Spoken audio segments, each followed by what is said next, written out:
Namaskar and welcome to Market Mantra, the program in which we give you a complete update on the economic, business and stock market news of the day. Well, I'm your anchor, Lalema Aneja Dang, and with me is my co-anchor, Subodh Mishra. नमस्कार श्रोताओं और उससे पहले धन्यवाद लालिमा। कारोबारी खबरों के साथ मार्केट मंत्र हाजिर है। अगले आधे घंटे में हम देखेंगे कि देश और दुनिया में कौन सी अहम आर्थिक गतिविधियां रही और उन पर चर्चा भी करेंगे। आज की खबरों पर चर्चा के लिए हमारे साथ स्टूडियो में है वरिष्ठ आर्थिक पत्रकार सुषमा रामचंद्रन। सुषमा, मार्केट मंत्र में आपका स्वागत है। धन्यवाद सुबोध और थैंक यू लालिमा।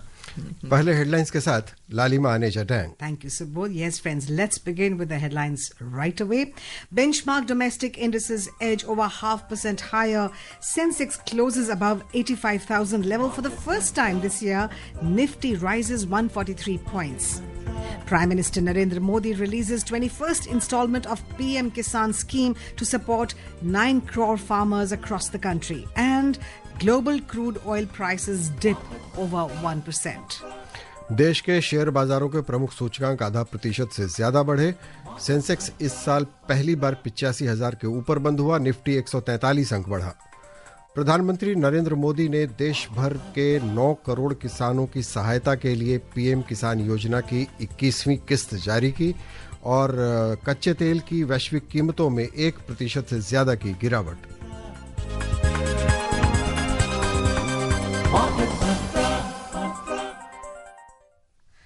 Well, before we begin, here's an announcement, friends, that the views and opinions expressed by the experts in this program are their own and not of Akashvani.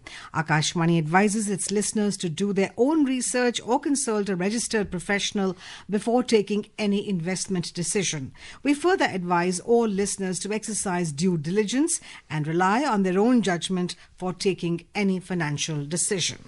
तो लालिमा, सबसे पहले नजर डालते हैं कि आज शेयर बाजार का क्या हाल रहा है। जी सुबोध। देश के शेयर बाजारों के प्रमुख सूचकांकों में आज तेजी का रुख रहा। सेंसेक्स और निफ्टी दोनों में आज आधा प्रतिशत से ज्यादा की बढ़त रही। कारोबार की शुरुआत में सूचकांकों में थोड़ी गिरावट दिखी थी, लेकिन आईटी और बैंकिंग सेक्टर्स की बढ़त ने बाजार को संभाल लिया। सेंसेक्स 513 अंक बढ़कर 85,186 पर बंद हुआ, जबकि निफ्टी 143 अंक ऊपर 26,053 पर आ गया। आज के कारोबार में खास बात यह रही कि सेंसेक्स इस साल पहली बार 85,000 के आंकड़े के ऊपर बंद हुआ है। बीएसई मिड कैप इंडेक्स में 0.3% और स्मॉल कैप इंडेक्स में 0.4% की बढ़त देखी गई।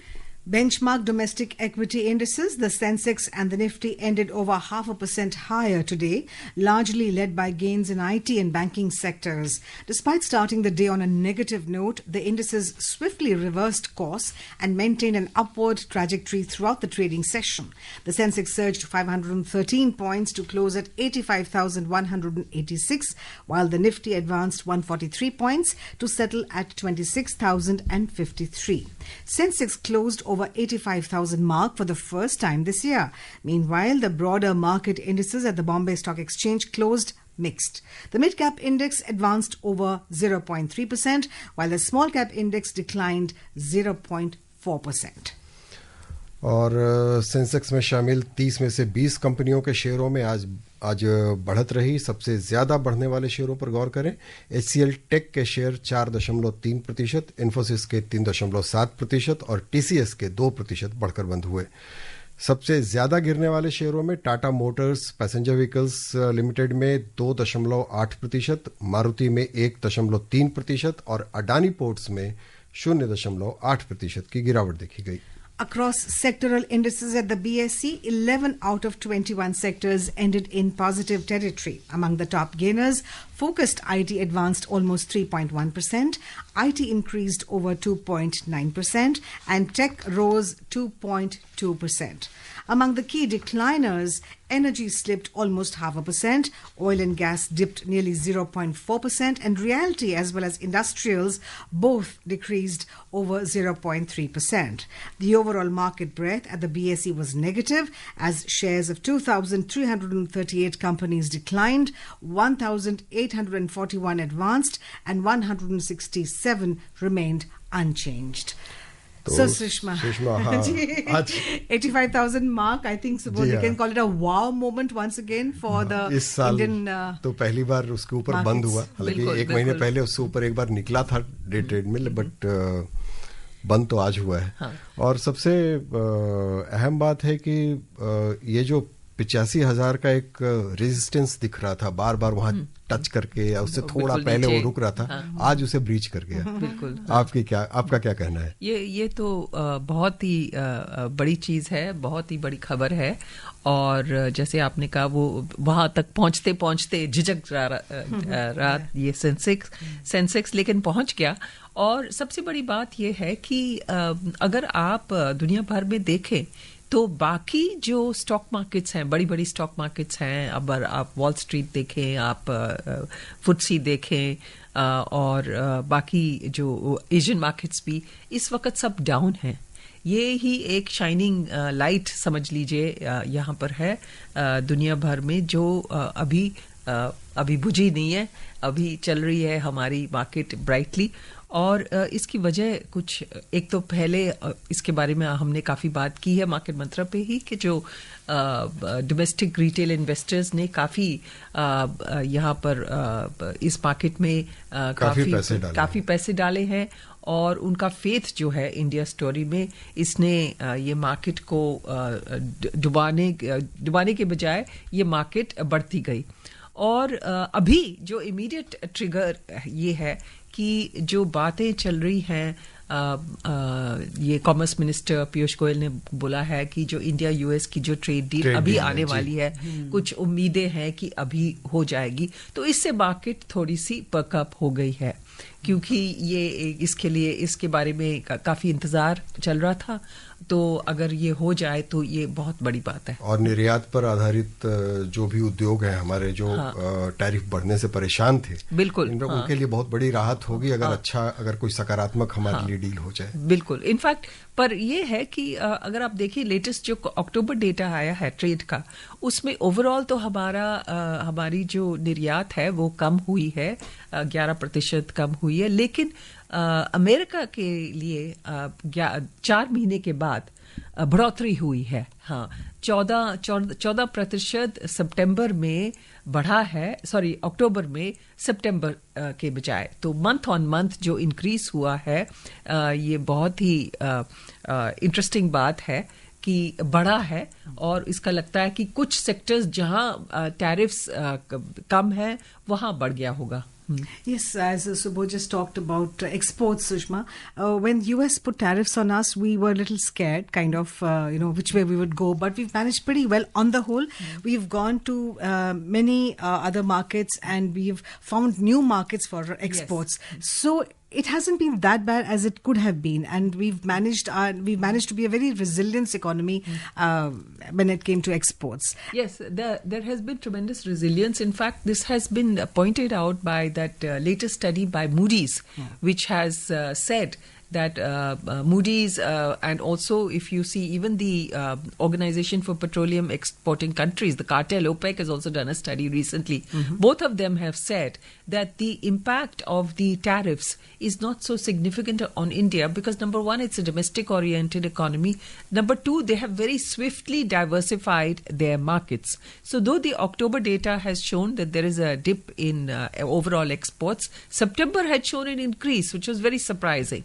So there is there's an effort to diversify, especially, for instance, if you see gems and jewelry, they are looking at UAE, they are looking at African markets, they are looking at Southeast Asian markets, and they have already begun to tie up. So of course there's a level of pain, but the government has also said that they're going to support exporters. That's also a big relief to them. And of course, if the deal comes through, that will be very good. जी, और एक और आज गौर करने वाली चीज है bank Nifty, ये all time high पर रहा है, तो काफी इससे भी अच्छा असर देखने को मिल रहा है। हाँ बिल्कुल, इसका भी एक टेलविंड समझ लीजिए मार्केट्स में आया है, और ये इस वजह से है कि अभी बात चल रही है कि बैंक्स की मर्जर्स होने वाले हैं, कंसोलिडेशन होने वाला है, और ये जो इतने सारे छोटे छोटे बैंक्स हैं इनको कंसोलिडेट करके ये बड़े बैंक बनाए जाएं, सरकारी सरकारी बैंक जो बन जाएंगे, जो एफिशिएंटली ऑपरेटिंग हो जाएंगे। और मेरे ख्याल में पता नहीं आपकी क्या एक्सपीरियंस रहा है, लेकिन मेरा एक्सपीरियंस रहा है कि पब्लिक सेक्टर बैंक्स का जो ऑपरेशंस और एफिशिएंसी, क्योंकि मैं उनकी भी कस्टमर रही हूँ और प्राइवेट सेक्टर बैंक्स की भी कस्टमर रही हूँ, पब्लिक सेक्टर बैंक्स की मुझे लगा है ज्यादा एफिशिएंसी बेहतर हुई है। हाँ जी। और एक्चुअली प्राइवेट सेक्टर बैंक्स में कई जगह से अब शिकायतें आ रही हैं कि उनकी एफिशिएंसी कम हुई है और उनमें बहुत ज्यादा कमर्शियल हो गए। बिल्कुल नहीं, ज्यादा रेड टेप आ गया उनमें, बहुत ज्यादा रेड टेप भी आ गया। And the charges are also very reasonable in the public sector banks, yes, because they're catering to the masses. Yes. Unlike in the private banks, that's also plus point. You just mentioned, Sushma, about the faith of the in the domestic markets of Indians. We're going to have Satya Nadella coming to India from 10th of December. And we also had, so Microsoft and Google both are investing. Microsoft, we're expecting about $3 billion worth investment. Google, $15 billion investment for AI hubs. We are gung-ho about investments at the moment. Yes. We are also gung-ho about the, as you mentioned, the domestic investors. So is it a great going ahead? How do you see? Yes, absolutely. I mean, the fact is that although President Donald Trump has actually told the tech companies not to invest in India, they are going ahead to do it. Now, for instance, he apparently, is reportedly told the head of Apple that, why are you investing so much in India? You must invest in the US. And of course, the Apple CEO said we're going to invest some, $300-400 billion in the US. But they have informed the Indian government that their investment plans are going ahead. They are not going to stop their investment plans, because the plans for India are long-term plans. And investment in, of course, America, in the US, would be probably for high-tech areas where, the very high cost of infrastructure as well as personnel can be justified. जी, अगली खबर पे चलते हैं। देखें आज रुपए का क्या हाल रहा। अंतर बैंकिंग विदेशी मुद्रा बाजार में रुपया डॉलर के मुकाबले 3 पैसे मजबूत होकर 88 रुपए 58 पैसे प्रति डॉलर पर बंद हुआ। 6 प्रमुख मुद्राओं की तुलना में डॉलर की मजबूती आंकने वाला डॉलर सूचकांक अंतर्दिवसीय कारोबार में 99.7 पर चल रहा था। और एशिया के बाजारों में आज क्या रुख रहा है लालिमा, कुछ खबरें वहां से भी हैं। एशिया के प्रमुख शेयर बाजारों में आज मिला-जुला रुख रहा। दक्षिण कोरिया का कोस्पी 0.6% लुढ़का। हांगकांग का हैंगसेंग 0.4% के नुकसान में रहा। जापान के निक्केई में 0.3% से अधिक गिरावट आई। लेकिन चीन का शंघाई कंपोजिट सूचकांक लगभग 0.2% ही गिरकर बंद हुआ है। सबसे कम गिरावट यहीं दिखाई दे रही है। सिंगापुर के स्ट्रेट टाइम सूचकांक में ज़्यादा बदलाव नहीं देखा गया, लेकिन ये भी सकारात्मक रहा। प्रमुख यूरोपीय सूचकांक आज सकारात्मक दायरे में कारोबार कर रहे थे। ताज़ा समाचार मिलने तक जर्मनी के डैक्स में 0.3% की बढ़त चल रही थी, जबकि फ्रांस के कैक और लंदन के फुट्सी दोनों में थोड़ी बढ़त देखी जा रही थी। क्षमा करें, एक इसमें करेक्शन है कि वो चीन का शंघाई कंपोजिट सूचकांक 0.2% वो पॉजिटिव है, बढ़कर बंद हुआ। Exactly. All right, a look at the US markets now. Wall Street closed in negative territory yesterday as technology shares continue to retreat on concerns about valuations of artificial intelligence related stocks. Among the major indices, the tech-heavy Nasdaq Composite Index shed 1.2%. The Dow Jones Industrial Average lost almost 1.1%, while the S&P 500 fell over 0.8%, making its fourth consecutive session of losses. How do you view the US markets? Very significant, because US markets supposedly affect the markets all over the world. And inflation also, how do you view the inflation? Few years ago, of course, it's gone up a lot, but what is the status of the US economy, Sushma? Well, the fact that, and of course it is true that Wall Street does affect, is the leader as far as stock markets around the world are concerned. The trend is set by Wall Street. But of course, as I pointed out, India has been an outlier. India has been very different. But the fact that Wall Street has closed negative territory, this has been going on for a few days now. It is started with the fact that the SoftBank chief Masayoshi Son withdrew his shareholding in Nvidia, and he invested in OpenAI, in another AI company. So that was seen as a loss of faith in Nvidia, which is the most, it is the richest or the most important company, in the world today. The company that has created the most wealth. The highest market valuation is Nvidia. So after that, there have been all these concerns over the fact that AI, whether AI is a bubble, and technology shares have been dipping. So I think Sundar Pichai has made a statement today in an interview saying that, if this bubble does burst, that it's not just going to affect one person, it's going to affect everybody.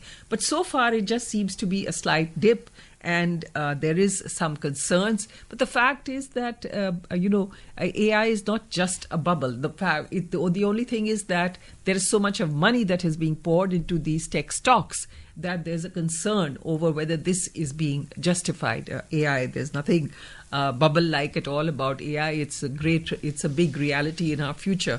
So these are the fears that are pushing the American stock markets, and it is having a ripple effect around the world. And artificial intelligence seems to be having a very major role in the markets, because when China came out with its own DeepSeek technology, then the AI stocks in US took a bit of a, Yes, because DeepSeek was made with a very faster and cheaper. Much less cost. Yes, much less cost, and has given rise to the feeling that even in India we should be able to make something like that, a large language model that would be able to compete with the West, even though we don't have that kind of investment available. Yes, AI. And of course, the other thing that is worrying the stock markets right now is the fact that across the tech companies, you are having layoffs. And in the US, it is a great deal. It has also touched India, but not as much. And these layoffs are due to AI. So where is this going to lead us? जी, सब शायद IT की दुनिया में, take की दुनिया में भी कुछ नया होगा. बिल्कुल. देखते हैं अगली खबर. प्रधानमंत्री नरेंद्र मोदी ने आज तमिलनाडु के कोयम्बटूर में पीएम किसान योजना के अंतर्गत 21वीं किस्त जारी की. देश भर में 9 करोड़ किसानों की सहायता के लिए 18,000 करोड़ रुपए से अधिक की राशि जारी की गई. वहां दक्षिण भारत प्राकृतिक कृषि शिखर सम्मेलन का उद्घाटन करते हुए प्रधानमंत्री ने कहा कि कृषि क्षेत्र का पिछले 11 वर्षों में कायाकल्प हुआ है. मेरे किसान भाई बहनों, बीते 11 वर्षों में देश के पूरे कृषि सेक्टर में बहुत बड़ा परिवर्तन हुआ है. हमारा एग्रीकल्चरल एक्सपोर्ट करीब 2 गुना हुआ है. खेती को आधुनिक बनाने के लिए सरकार ने किसानों को मदद देने का हर रास्ता खोला है. जी, और प्रधानमंत्री ने कहा कि हमारा देश प्राकृतिक खेती के मामले में वैश्विक केंद्र बन गया है और इसकी जैव विविधता नया आकार ले रही है. उन्होंने कहा कि किसान क्रेडिट कार्डों के जरिए किसानों को 10 लाख करोड़ रुपए से अधिक का लाभ प्राप्त हो चुका है. किसान क्रेडिट कार्ड अकेले केसीसी से ही इस साल किसानों को 10 लाख करोड़ रुपए से ज्यादा की मदद दी गई है. 7 साल पहले पशुपालकों और मछली पालकों को केसीसी की सुविधा मिलने के बाद वो भी इसका जमकर लाभ उठा रहे हैं. बायो फर्टिलाइजर पर जीएसटी कम होने से भी किसानों को बहुत फायदा हुआ है. जी, सुषमा, अभी जो प्रधानमंत्री की बात हमने सुनी है नेचुरल फार्मिंग को लेकर कि हमारा देश अब इसका वैश्विक केंद्र बन गया है, लगभग तैयार है और इस दिशा में काफी प्रयास किए जा रहे हैं. बल्कि हमारे यहाँ एक राज्य तो अब पूरी तरह ऑर्गेनिक घोषित हो चुका है और दूसरा राज्य उस तरफ बढ़ रहा है. तो काफी कुछ होता हुआ दिख रहा है और शायद इस मामले में हम वर्ल्ड लीडर हैं. बिल्कुल. और मेरे ख्याल में जैसे आपने तो खैर बात की, एक तो सिक्किम ने तो डिक्लेयर कर दिया कि हम हमारा पूरा जो प्रांत है वो ऑर्गेनिक हो गया है। उत्तराखंड जैसे आपने कहा वो भी उसकी तरफ जा रहा है। बट लेकिन अगर आप देखें कि दूसरे स्टेट्स में भी हो रहा है, महाराष्ट्र में काफ़ी सारा ऑर्गेनिक फार्मिंग भी हो रहा है, कर्नाटका में भी हो रहा है, केरला में भी हो रहा है। तो ये कई कई जगहों में बहुत ज़्यादा हो रहा है। और ये इनफैक्ट ये south India natural farming summit हुई है, तो मैं अभी साउथ इंडियन स्टेट्स की ही बात कर रही थी, वहाँ पर नेचुरल फार्मिंग की बहुत बढ़ोतरी हो रही है। और इसका फ़ायदा क्या है? ये जो हम केमिकल्स और ये केमिकल्स फर्टिलाइजर्स जो इस्तेमाल करते हैं, इनके बहुत सारे साइड इफ़ेक्ट्स हैं। और अगर हम इनके बिना अगर फार्मिंग हो सकती है और नेचुरल पुराने हमारे जो टेक्निक उनसे हम सीख लें, और इसमें काफ़ी सारी साइंटिफिक मतलब स्टडीज़ की गई हैं कि जो पुराने जो टेक्निक्स हैं और नेचुरल टेक्निक्स हैं, उनसे ये जो पेस्ट्स और वगैरह की जो प्रॉब्लम है और फर्टिलाइजर्स की जो है उससे जो प्रोडक्टिविटी बढ़ जाती है फर्टिलाइजर्स से, उसके बजाय हम ये नेचुरल फर्टिलाइजर्स और नेचुरल मतलब ये जो पेस्ट कंट्रोल कर सकते हैं। तो ये हम केमिकल फर्टिलाइजर्स और केमिकल पेस्टिसाइड्स के पास क्यों गए? क्योंकि ये जो है ये जो इंसेक्ट्स और ये पेस्ट्स जो हैं, इनकी वजह से ये हमारी उत्पादन कम हो रही थी, फर्टिलाइजर्स से प्रोडक्टिविटी बढ़ती है। उसमें उछाल आया था और वो उस समय की मांग थी शायद। हाँ, समय की मांग थी, बिल्कुल समय की मांग थी उस वक्त। और अभी भी हम सारे केमिकल फर्टिलाइजर्स को नहीं मतलब we can not do away with them, लेकिन कई कई जगहों में धीरे धीरे करके हम बढ़ा सकते हैं ये ऑर्गेनिक फर्टिलाइजर्स का इस्तेमाल। एक बहुत बड़ी गलतफहमी रहती है लोगों को कि अगर जो हमारे जो परंपरागत तरीके हैं, जो ट्रेडिशनल फार्मिंग का तरीका है, जो नेचुरल फार्मिंग का तरीका है, वो साइंटिफिक नहीं हो सकता है कि या साइंस के साथ उसका कुछ विरोध है। ऐसा नहीं है, साइंस के साथ भी उसका तालमेल है, साइंस के साथ सामंजस्य बनाकर भी प्राकृतिक खेती की जा सकती है, ये बात समझनी पड़ेगी। Indeed, through Panchgavya and Bijamrit, that's all natural farming is. Ironically, we're talking about Indo-US deal in the same program, and we are talking about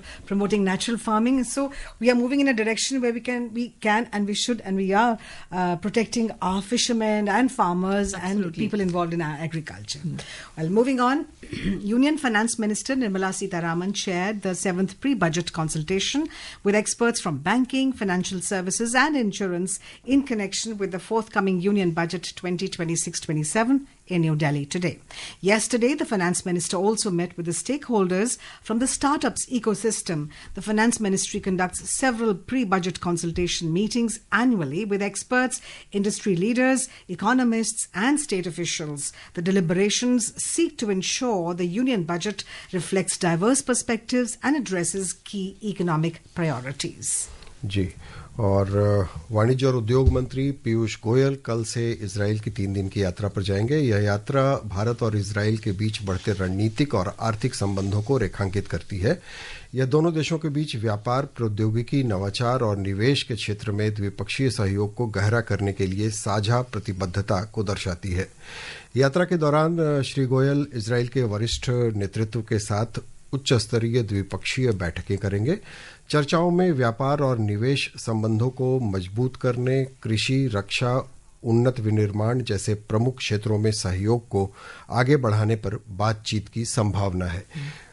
Bharat के साथ इजराइल का जो संबंध है, ये पिछले कुछ दशकों में हमने इसे बहुत बदलते हुए और बहुत विकसित होते हुए देखा है। बिल्कुल। किस दिशा में ले जा रहा है हमें? देखिए, लोगों को जो ज़्यादातर इजराइल और इंडिया के बारे में जो मतलब स्ट्रेटेजिक कोऑपरेशन है उसके बारे में पढ़ते हैं, लेकिन ये जो हमारा कोऑपरेशन जो कृषि क्षेत्र में है वो बहुत सालों से है और वो आजकल बढ़ गया है, क्योंकि हमने काफ़ी सीखा है इजराइल से। जो उनकी जो ड्रिप इरिगेशन है, ये रेन फेड एरियाज में कैसे करना है, और क्योंकि उन्होंने भी बिल्कुल ये डेजर्ट एरिया में उन्होंने काफ़ी उत्पादन किया है, तो उससे सीख मिली है। और जैसे मैंने कहा, ये कई सालों से चल रहा है और जिस क्वाइटली चल रहा है, क्योंकि इसके बारे में ये बहुत हाई प्रोफाइल चीज़ नहीं है। ज़्यादातर लोग डिफेंस कोऑपरेशन के बारे में बात करते हैं, लेकिन कृषि क्षेत्र में हमने बहुत सीखा है इजराइल से कि उन्होंने हाई प्रोडक्टिविटी कैसे की है अपने देश में। इतना छोटा सा देश है, लेकिन फिर भी वो कितने क्रॉप्स वो उगाते हैं वहाँ पर, और ये साइंटिफिक तरीके से हम भी उसका फायदा ले सकते हैं। बिल्कुल, कुछ चीजों के उत्पादन में तो उन्होंने सचमुच क्रांतिकारी बदलाव किए हैं। बिल्कुल, Israel is very high on innovation and R&D, and I think we can take a clue from them. Yes, here and there. And this cooperation has been going on for a very long time actually. Yes. और वाणिज्य और उद्योग मंत्री पीयूष गोयल ने कल नई दिल्ली में trade intelligence और एनालिटिक्स TIA पोर्टल का शुभारंभ किया। यह पोर्टल एक लागत प्रभावी और ओपन सोर्स समाधान है। यह उपयोगकर्ता केंद्रित डिजाइन को प्राथमिकता देता है। यह पोर्टल 28 से अधिक डैशबोर्ड पर 270 से अधिक इंटरैक्टिव विजुअलाइजेशन प्रदान करता है। इस अवसर पर श्री गोयल ने कहा कि हितधारकों को सर्वोत्तम निर्णय लेने में सहायता करने के लिए व्यवसायों को व्यापार डेटा के साथ अधिक पारदर्शी होने की आवश्यकता है। उन्होंने कहा कि यह पोर्टल आयातकों, निर्यातकों, स्टार्टअप्स और सूक्ष्म, लघु और मध्यम उद्योगों के लिए नए विचार प्रदान करेगा। All right. External Affairs Minister Dr. S. Jaishankar today inaugurated Consulates General of India in Ekaterinburg and Kazan alongside Russia's Deputy Minister of Foreign Affairs Andrei Rudenko. Speaking on the occasion, Dr. Jaishankar expressed confidence that the establishment of the new consulates will boost trade, tourism, economic, scientific, technological, academic and cultural ties between India and Russia. He added that the consulates will contribute to India and Russia's joint efforts in increasing bilateral trade to $100 billion by 2030. Dr. Jaishankar noted that Yekaterinburg is often called the third capital of Russia due to its industrial importance and is the gateway to Siberia. And let's talk about crude oil now. Well, global crude oil prices fell more than 1% today. Brent crude was trading over 1.4% down at $63.93 per barrel, while WTI crude was trading 1.5% down at $59.82 per barrel when reports last came in. ये अच्छी खबर है सुषमा, है ना? ये बिल्कुल अच्छी खबर है। जब भी तेल के दाम गिरते हैं तो हमारे देश के लिए बहुत ही अच्छी खबर है, क्योंकि हम इतना इंपोर्ट करते हैं। तेल आयातक देश है, बड़े तेल बिल्कुल आयातक हैं, कंज्यूम भी करते हैं और we are the third largest importer in the world. और एक्चुअली काफी समय से ये चल रहा है। अभी कम से कम तेल की कीमतों ने मतलब हमारी अर्थव्यवस्था को काफी हद तक आइसोलेटेड रखने में जो दुनिया में चल रहा है उससे बहुत मदद की है। बिल्कुल, ये जो मॉडरेशन है इससे हमें बहुत फायदा हुआ है। जी। And friends, in the Indian bullion market, 24-karat gold was trading around 1.3% up at 1,24,610 rupees per 10 grams, and silver was trading over 2.5% up at 1,59,190 rupees per kilogram a short while ago. और multi commodity exchange में दिन के कारोबार में दिसंबर अनुबंध वाला सोना लगभग 1.1% बढ़कर 1,24,010 रुपये प्रति 10 ग्राम पर था। दिसंबर अनुबंध वाली चांदी 1.24% बढ़कर 1,58,383 रुपये प्रति किलो पर थी। So gold and silver is unstoppable, Sushma. A brief comment, one line. Absolutely it is. बिल्कुल, It looks like. आज वक्त इतना ही है सुषमा कार्यक्रम में आने और बहुत अच्छी चर्चा के लिए बहुत बहुत धन्यवाद। All right, friends, before we close, here's a reminder of the headlines. Benchmark domestic indices edge over 0.5% higher. Sensex closes above 85,000 level for the first time this year. Nifty rises 143 points. Prime Minister Narendra Modi releases 21st installment of PM Kisan scheme to support 9 crore farmers across the country. And global crude oil prices dip over 1%. Well, friends, that's all we have for you in this edition of Market Mantra. This is myself, Lalema Aneja Dang, and my co-anchor Subodh Mishra, and our expert Sushma Ramachandran signing off. So for now, it's Namaskar, and see you again tomorrow at 6:30 sharp on Market Mantra. Namaskar. इस कार्यक्रम में विशेषज्ञों द्वारा विचार उनके अपने हैं। आकाशवाणी अपने श्रोताओं को सलाह देता है कि निवेश का निर्णय करने से पहले स्वयं रिसर्च करें या किसी पंजीकृत सलाहकार से राय लें।